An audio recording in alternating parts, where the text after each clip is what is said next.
Good morning to all of you. कल के video में मैं संपूर्ण सारांश रीढ़ की हड्डी का दिया था, उसकी व्याख्या किया था। आज पाठ्य पुस्तक के प्रश्न कराए जाएंगे। पहला प्रश्न है, रामस्वरूप और गोपाल प्रसाद बात बात पर एक हमारा ज़माना था कहकर अपने समय की तुलना वर्तमान समय से करते हैं। इस प्रकार की तुलना करना कहाँ तक तर्कसंगत है? उत्तर है, गोपाल प्रसाद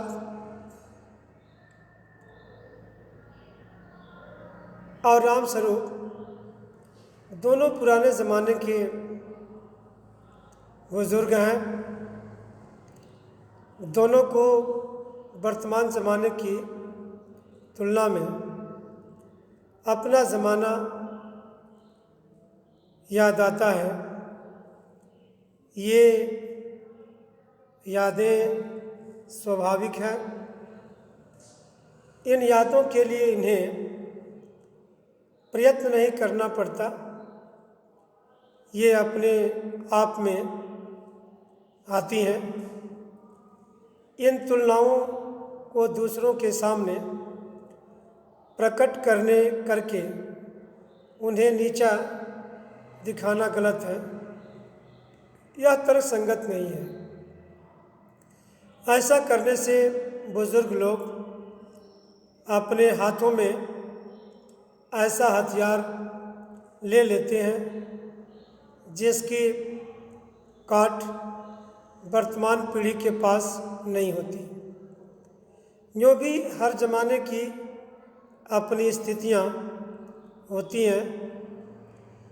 ज़माना बदलता है तो कुछ कमियों के साथ कुछ सुधार भी आते हैं, परंतु बुजुर्ग लोग प्राय अपने पक्ष में एक तरफा अनुभव सुनते हैं, जो कि तर्कसंगत नहीं है। यह मनोरंजन के लिए ठीक है, किंतु इसका कोई महत्व नहीं है। दूसरा प्रश्न है, रामस्वरूप का अपनी बेटी को उच्च शिक्षा दिलवाना और विवाह के लिए छिपाना यह विरोधाभास उनकी किस विवशता को उजागर करता है?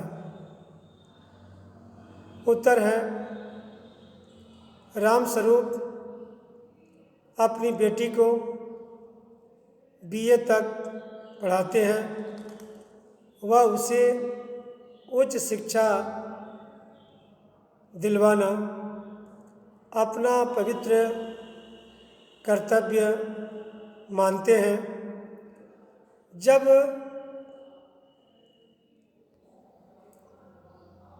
लड़की के विवाह का समय आता है तो उसे समाज की पिछड़ी मनोभावना का शिकार होना पड़ता है।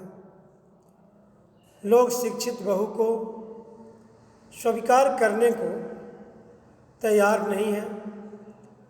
लड़के तथा सास ससुर को ऐसा लगता है कि पढ़ी लिखी बहू उनके नियंत्रण में नहीं रहेगी।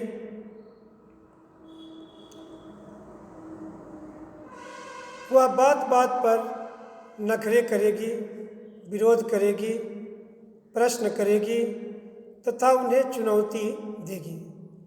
इस बात को बिल्कुल सहन नहीं करना चाहते, इसलिए वे कम पढ़ी लिखी बहू चाहते हैं।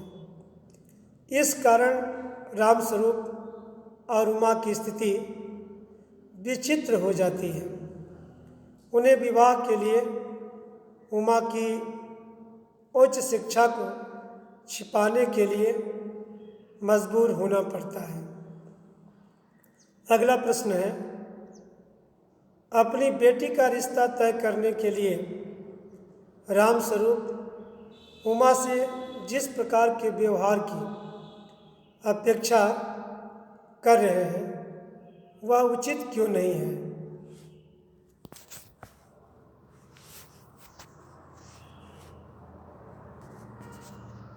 उत्तर है,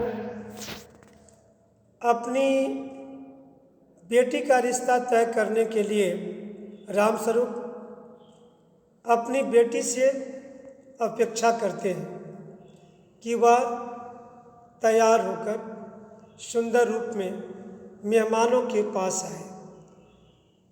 इसके लिए वह पाउडर आदि बनावटी साधनों का उपयोग करें। वह आने वाले मेहमानों के सामने ढंग से प्रस्तुत हो, अपनी व्यवहार कुशलता से उनका दिल जीत लें, उसमें जो जो गुण हैं उन्हें ठीक तरह प्रकट करें ताकि वह होने वाले पति और ससुर को पसंद आ जाए। वह उसे कम पढ़ी लिखी लड़की के रूप में भी पेश करना चाहता है। रामस्वरूप का व्यवहार ढोंग और दिखावे को बढ़ावा देता है। यह झूठ पर आधारित है।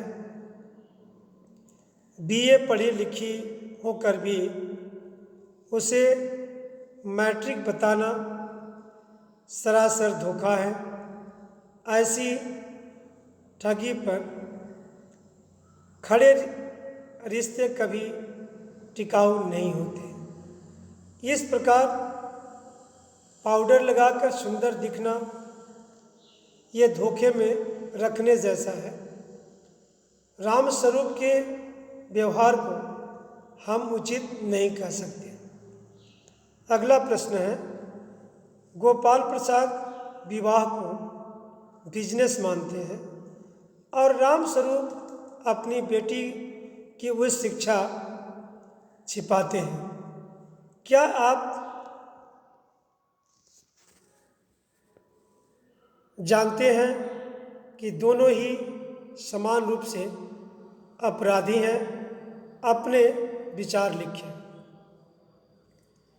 उत्तर है, गोपाल प्रसाद विवाह को बिजनेस मानते हैं, इसलिए वे बातचीत के बीच कहते हैं, चलो आप बिजनेस की बात कर ली जाए।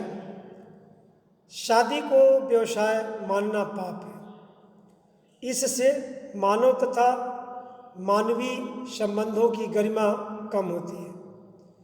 व्यक्ति वस्तु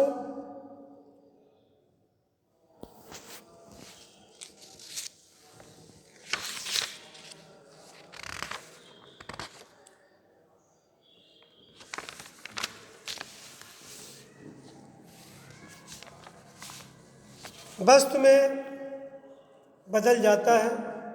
शादी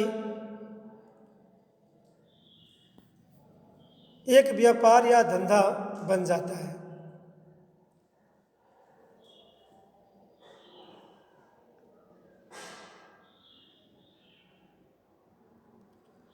इससे विवाह में लाभ हानि की भाषा में बातें होती हैं।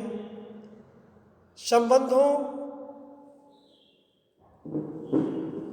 की मधुरता नष्ट हो जाती है। रामस्वरूप का अपनी बेटी को बीए तक पढ़ाना और फिर उसकी शिक्षा को छिपाना भी गलत है। उसे अपनी सुशिक्षित बेटी पर गर्व होना चाहिए। उसने समाज की धारणा के विपरीत उसे पढ़ाया लिखाया तो सही, किंतु जब इस कारण रास्ते की बाधाएं आई तो रेत में मुँह छिपाने लगा। उसका यह व्यवहार कायरतापूर्ण है। उसे समाज में मजबूती से खड़ा होकर उसके लिए तो योग्य और स्वाभिमानी वर्ग की तलाश करनी चाहिए। जहाँ तक दोनों के समान रूप से अपराधी होने की बात है, गोपाल प्रसाद अधिक बड़ा अपराधी है। गेंद उसके पाले में है। राम स्वरूप तो उसे लोगों की प्रतिक्रिया पर जीवित है। राम स्वरूप की मजबूरी फिर भी कम बुरी है। उसका बस चलता है, बस चलता तो वह गोपाल प्रसाद जैसे ढोंगियों की बखिया उधेड़ कर रख देता, परंतु इससे उसकी कन्या की जिंदगी खराब हो सकती है। अगला प्रश्न है, आपके लाडले बेटे की रीढ़ की हड्डी भी है या नहीं? उमा इस कथन के माध्यम से शंकर की किन कमियों की ओर संकेत करना चाहती है? उत्तर है, इस कथन के माध्यम से उमा शंकर की निम्नलिखित कमियों की ओर ध्यान दिलाना चाहती है। पहला, शंकर बिना रीढ़ की हड्डी के हैं, अर्थात व्यक्तित्वहीन है। उसका कोई निजी मत, स्थान या महत्व नहीं है। वह अपने पिता के इशारों पर ही करने वाला बेसारा जीव है। उसे जैसा कहा जाता है वैसा ही करता है। वह पिता की उचित अनुचित सभी बातों पर हाँ करता चलता है। ऐसा पति होने योग्य नहीं है। सेकंड, शंकर लड़कियों के पीछे लग कर अपनी रीढ़ की हड्डी तोड़वा बैठा है। उसका सरेआम अपमान हो चुका है, अतः वह अपमानित और दुष्चरित्र है। थर्ड, उसका शरीर कमज़ोर है। उससे सीधा तनकर बैठा भी नहीं जाता, इसलिए वह विवाह के योग्य नहीं है। नेक्स्ट क्वेश्चन है, शंकर जैसे लड़के या उमा जैसी लड़की समाज को कैसे व्यक्तित्व की जरूरत है? तर्क सहित उत्तर लिखिए। उत्तर है, समाज को शंकर जैसे लड़कों की बिल्कुल ज़रूरत नहीं है। जिस समाज में शंकर जैसे दुष्चरित्र, शक्तिहीन, व्यक्तित्वहीन लोग होते हैं, वह समाज कभी करवट नहीं ले सकता। ऐसा दूल्हा अपना परिवार भी ढंग से नहीं चला पाता। जब वह पति होने योग्य नहीं होता, ऐसा व्यक्ति विवाह कर भी ले तो उसके घर में सदा क्लेश रहता है। समाज को उमा जैसी लड़कियों की ज़रूरत है। ऐसी बहादुर, निडर, स्वाभिमानी, मुखर, विद्रोही लड़कियां ही गोपाल प्रसाद जैसे बड़बोले, दिशाभ्रष्ट और अहंकारी लोगों को सबक सिखा सकती है। उमा सत्य और गुणवत्ता पर खड़ी है। वह प्रकाश है तो गोपाल प्रसाद अंधेरा। जब समाज में उमा जैसी लड़कियां और बढ़ेंगी तो गुणवत्ता को अपने आप सम्मान मिलेगा। तब लोग सुशिक्षित बहू पसंद करेंगे। इस तरह समाज में सुशिक्षा बढ़ेगी, प्रकाश बढ़ेगा और रूढ़ियों का अंधेरा छटेगा। अगला प्रश्न है, रीढ़ की हड्डी शीर्षक की सार्थकता स्पष्ट कीजिए। रीढ़ की हड्डी एकांकी का शीर्षक सार्थक, सफल और व्यंग्यात्मक है। इस नाटक की मूल समस्या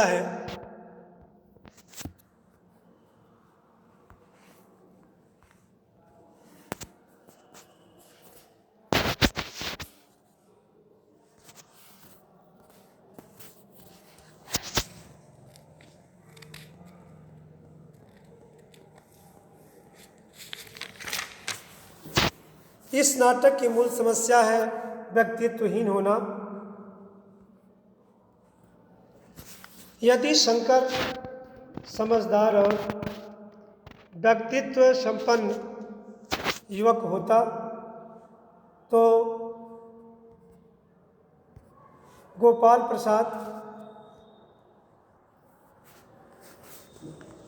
की इतनी हिम्मत न होती कि वह दो सुशिक्षित वयस्कों के बीच में बैठकर अपनी गलत बातें करता और अशिक्षा को प्रोत्साहन देता।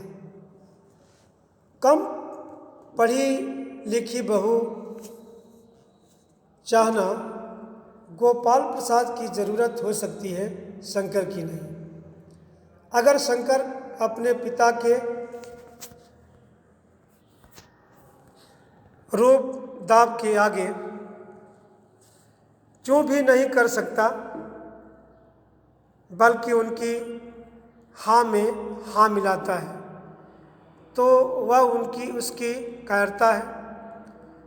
उस कायरता को दिखाने के लिए उसे रीढ़ की हड्डी के बिना दिखाया गया है। इस प्रकार रीढ़ की हड्डी व्यंग्यात्मक, संकेतपूर्ण, सार्थक और सफल शीर्षक है।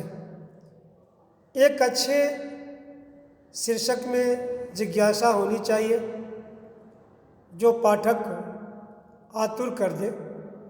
यह शीर्षक जिज्ञासा दूर करने वाला है। अगला प्रश्न है, एकांकी के आधार पर रामस्वरूप और गोपाल प्रसाद की चारित्रिक विशेषताएं लिखिए। उत्तर है, रामस्वरूप प्रगतिशील विचारों का एक विवश पिता है, जिसे अपनी बेटी के सुंदर भविष्य के लिए समाज की मान्यताओं के आगे झुकना पड़ता है। इसलिए उसके व्यक्तित्व के कुछ पक्ष सबल हैं तो कुछ दुर्बल। उनके व्यक्तित्व की विशेषताएं निम्नलिखित हैं। पहला है प्रगतिशील। रामस्वरूप मूल रूप से प्रगतिशील विचारों का व्यक्ति है। वह चाहता है कि लड़कियों को भी उच्च शिक्षा दी जानी चाहिए। इसलिए वह अपनी बेटी उमा को खूब पढ़ाता लिखाता है। उसे उमा को बीए तक पढ़ाने में गर्व ही है। वह उसके व्यक्तित्व का उज्ज्वल गुण है। दूसरा विवश पिता।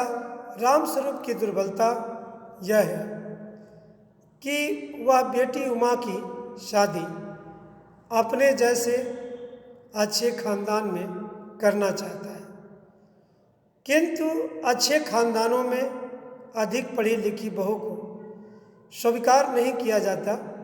वे कम पढ़ी लिखी बहू चाहते हैं ताकि वे उसे नियंत्रण में रखकर उस पर मनमाना रोक चला सकें।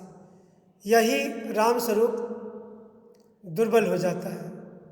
वह गोपाल प्रसाद जैसे लोगों का तिरस्कार करने की बजाय उनके अनुसार ढलने की कोशिश करता है। इसके लिए वह झूठ भी बोलता है, उमा से ढोंग भी करवाता है तथा गोपाल प्रसाद की उल जलूल बातों का समर्थन भी करता है। गोपाल प्रसाद